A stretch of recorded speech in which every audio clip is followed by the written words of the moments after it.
fin de la Semaine Sainte à Jérusalem. De la traditionnelle Via Crucis le vendredi saint, en passant par les rues de la vieille ville, suivie de l'émouvante procession du cortège funèbre dans la basilique du Saint-Sépulcre, jusqu'à l'annonce de la résurrection le dimanche, après la veillée de Pâques samedi matin, le Christ a vaincu la mort et est ressuscité. Des centaines de fidèles se sont rassemblés à Emmaüs le lundi de Pâques pour célébrer avec les frères franciscains la fête de la manifestation du ressuscité aux disciples Siméon et Cléophas. À l'occasion de l'échange traditionnel de vœux pour la fête de Pâques catholique, la custodie de Terre Sainte a vu se succéder les délégations des églises orthodoxes. Une pensée particulière a été adressée aux victimes chrétiennes des récents attentats au Sri Lanka.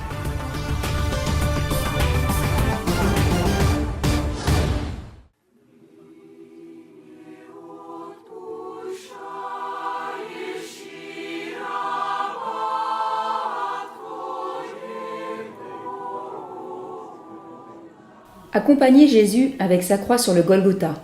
Au cours du Vendredi Saint, selon une tradition qui remonte au XIIIe siècle, les frères de la custodie de Terre Sainte, ainsi que les pèlerins et les chrétiens locaux, ont reparcouru les stations de la Via Dolorosa.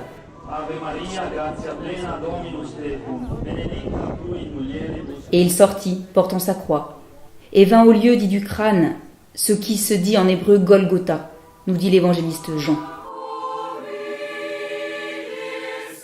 À partir de l'endroit désigné comme le prétoire de Pilate, le chemin de croix s'est déroulé au milieu des rues bondées, comme ce fut le cas à l'époque de Jésus. La rencontre avec Marie, la triple chute, la rencontre avec Véronique. À chaque station, sur le chemin du calvaire, alternent moments de prière et de méditation.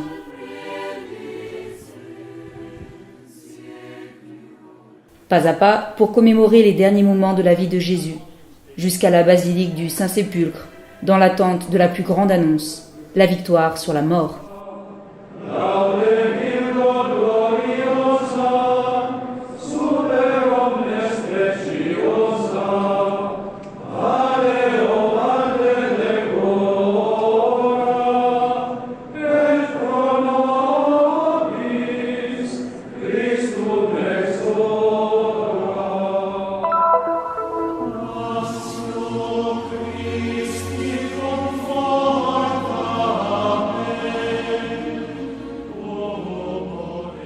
Dans la basilique du Saint-Sépulcre, dans la soirée du Vendredi Saint, fidèles locaux et pèlerins participent avec les franciscains au cortège funèbre de Jésus, une cérémonie émouvante qui rappelle la déposition de la croix sur le calvaire et la mise au tombeau.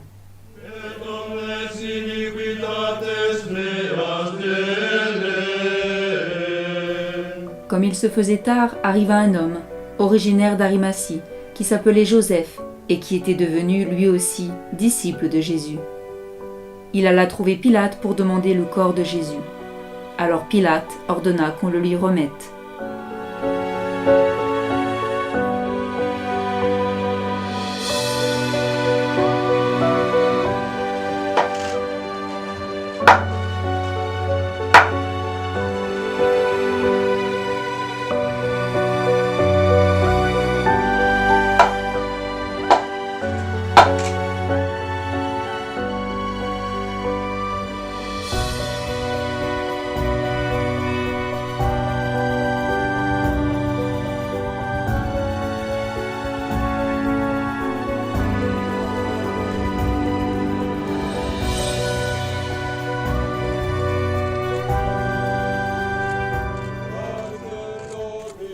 Nicodème, celui qui, au début, était venu trouver Jésus pendant la nuit, vint lui aussi. Il apportait un mélange de myrrhe et d'aloès, pesant environ 100 livres. Ils prirent donc le corps de Jésus, qu'ils lièrent de linge en employant les aromates selon la coutume juive d'ensevelir les morts.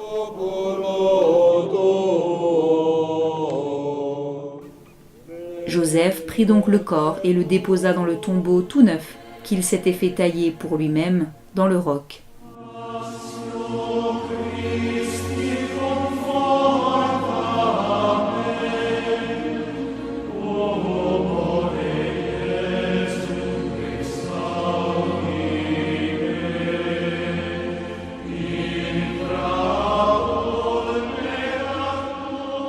Puis il roula un grand bloc de pierre devant l'entrée du tombeau et s'en alla.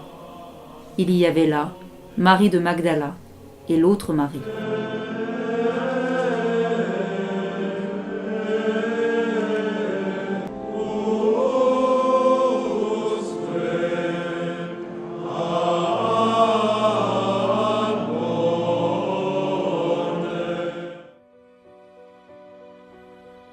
La nouvelle image de Jésus utilisée lors du cortège funèbre, de l'onction et de la déposition au Saint-Sépulcre est l'œuvre d'un artiste colombien, Santiago Ocampo Higuita, qui a participé à la liturgie du Vendredi Saint à Jérusalem et nous a raconté son expérience au cours de ce travail.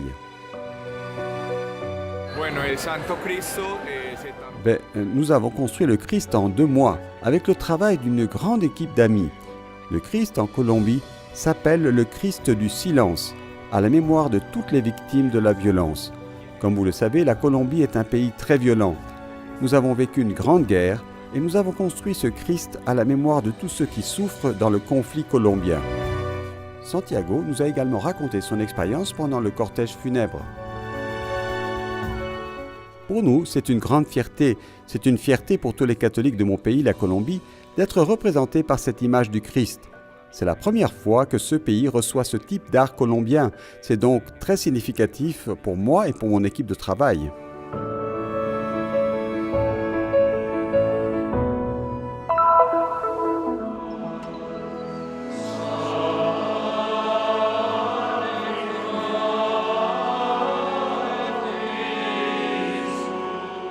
Aujourd'hui se célèbre l'histoire du salut. Nuit, feu, eau et pain, autant de gestes et de signes qui prennent place durant cette nuit sacrée. Le samedi saint à Jérusalem, la veille de Pâques présidée par son Excellence Monseigneur Pier Battista Pizzaballa, administrateur apostolique du patriarcat latin, est célébrée le matin et c'est unique au monde. Les cloches et le chant du Gloria ont marqué l'annonce. Le Christ est ressuscité.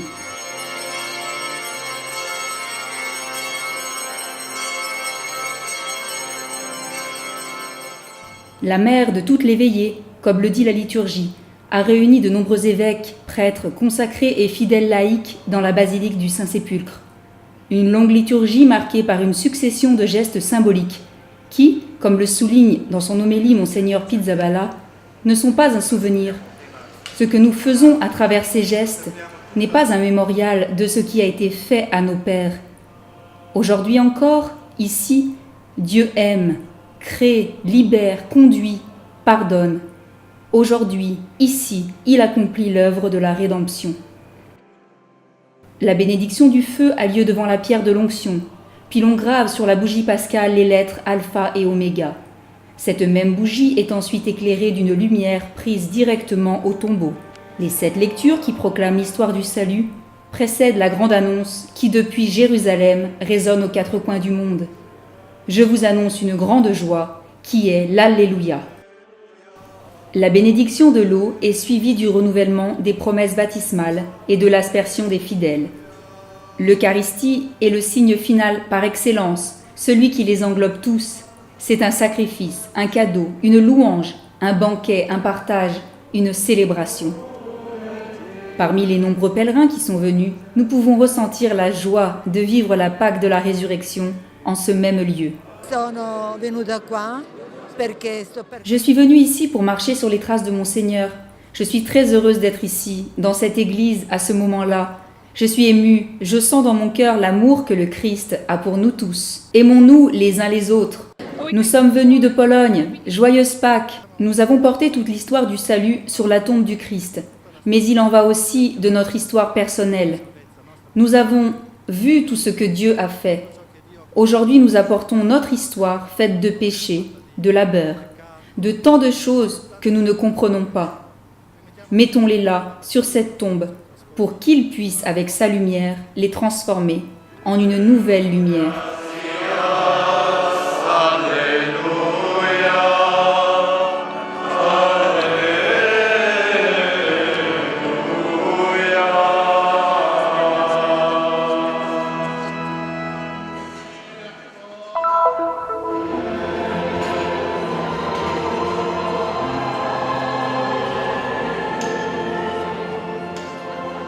jour tant attendu. Christ a vaincu et il est ressuscité. En ce dimanche de fête, religieux et pèlerins se sont réunis pour la Sainte Messe, présidée par l'administrateur apostolique du patriarcat latin de Jérusalem, Monseigneur Pier Battista Pizzaballa. Orgue et cloche l'annoncent. Gloire à Dieu, Jésus est ressuscité. C'est le chant de l'Alléluia qui a résonné au cœur de la célébration. L'Évangile, selon saint Jean, nous dit que Jésus fut enseveli et est ressuscité le 3e jour. Selon la tradition, ces événements ont eu lieu ici, au Saint-Sépulcre, à Jérusalem.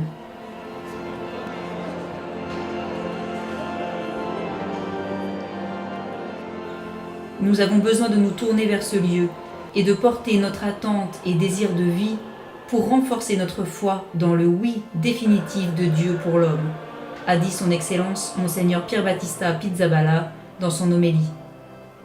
Il a aussi souligné que nous apportions ici, à ce tombeau vide, non seulement notre expérience de mort et de résurrection, non seulement nos attentes personnelles, mais également celles de notre communauté, de notre Église, de notre peuple, et celles des pèlerins et des pénitents qui sont venus ici, du monde entier. Dans l'Eucharistie, Christ vivant est présent en nous, un dimanche de grande importance pour notre foi. Il est ressuscité et la résurrection de Jésus est aussi une joie pour nous, car elle nous apporte de l'espoir. Avec lui, nous ressuscitons tous les jours en vivant l'amour, la bonté et tout ce qu'il a enseigné. Jésus ressuscité est celui qui m'apporte la joie et renouvelle ma foi, me fortifie et me fait croire que je peux continuer à vivre cela. Nous marchons, nous croyons et nous cherchons chaque jour la conversion. To be here, it's an opportunity to find God. Être ici est une occasion pour trouver Dieu, pour se réconcilier et être bon envers les autres. And it's to be a good person and to be good with the people.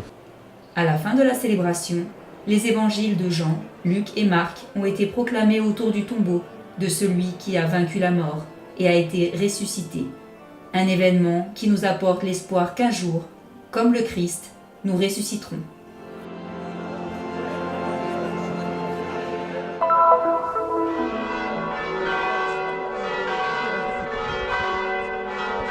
Lundi de Pâques, comme d'habitude, la communauté franciscaine et les catholiques locaux se sont réunis avec de nombreux pèlerins pour célébrer la manifestation du Seigneur ressuscité à Emmaüs el-Koubeibé, l'endroit où nous commémorons la rencontre de Jésus avec Siméon et Cléophas.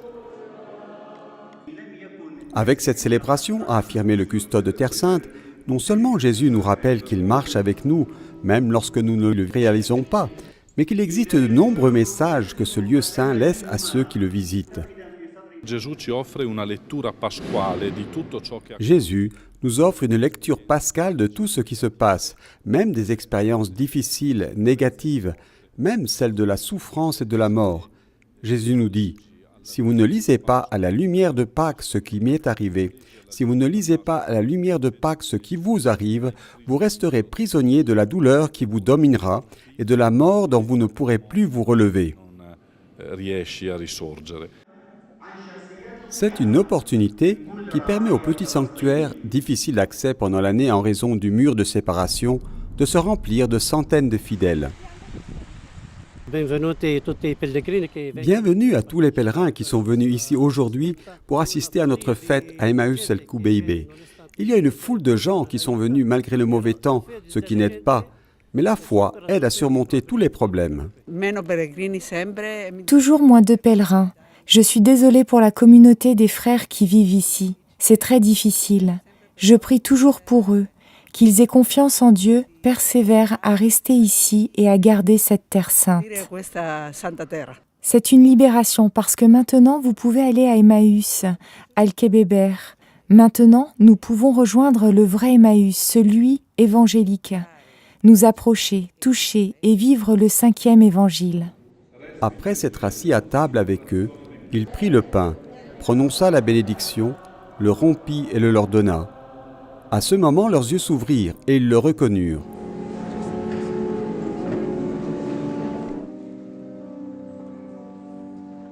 Le même geste a été répété à la fin de la célébration lorsque le custode de Terre Sainte a distribué du pain en souvenir du moment où les 2 disciples ont reconnu le ressuscité.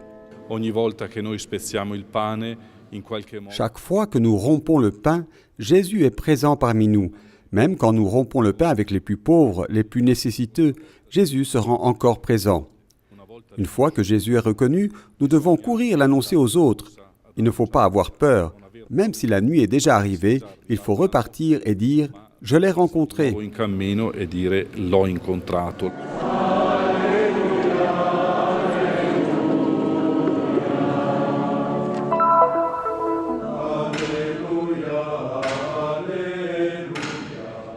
C'est une tradition qui se répète chaque année à Noël et à Pâques.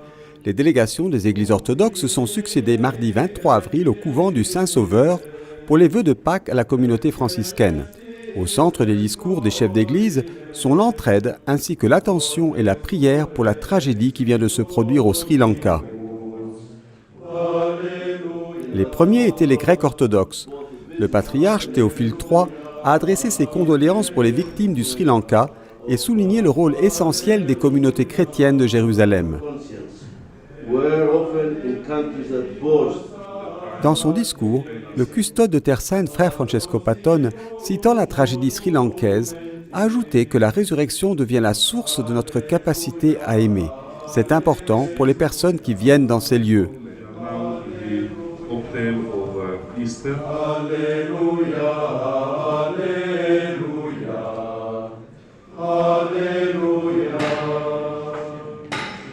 Puis ce fut la visite des communautés coptes et syriaques.